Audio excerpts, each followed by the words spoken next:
Doctrine of separation of power क्या कहती है? Doctrine of separation of power basically ये कहती है कि गवर्नमेंट की 3 बॉडीज होंगी, एग्जीक्यूटिव, लेजिस्लेटिव और जुडिशरी।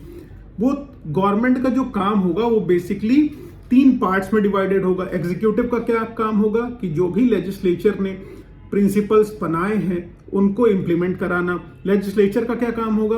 रूल्स, रेगुलेशन, पॉलिसीज को फॉर द होल कंट्री बनाना। जुडिशरी का क्या काम है कि दोनों के फंक्शन, जो एग्जीक्यूटिव और लेजिस्लेटिव है, दोनों के फंक्शंस को चेक करना कि क्या वो कॉन्स्टिट्यूशन के बियॉन्ड जाके तो नहीं काम कर रहे हैं, क्या वो किसी ऐसे रूल्स एंड रेगुलेशन और पॉलिसीज को तो नहीं बना रहे जिससे किसी के फंडामेंटल राइट्स वायलेट हो रहे हैं।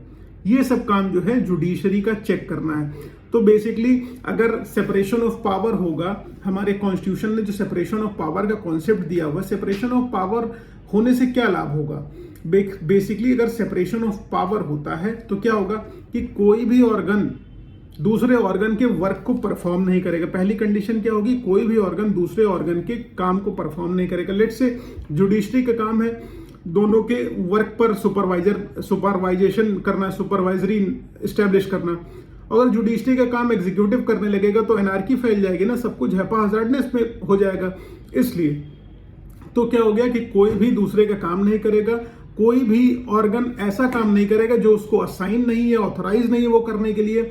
और तीसरा क्या हो गया कि कोई भी ऑर्गन किसी दूसरे ऑर्गन के वर्किंग स्टाइल में इंटरफेयर नहीं करेगा।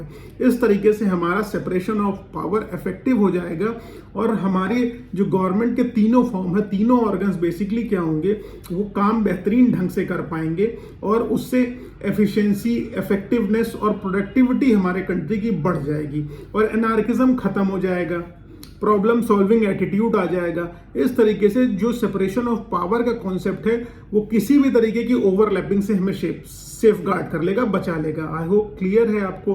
अगर क्लियर है तो लाइक, शेयर, सब्सक्राइब कर दो। Thank you so much.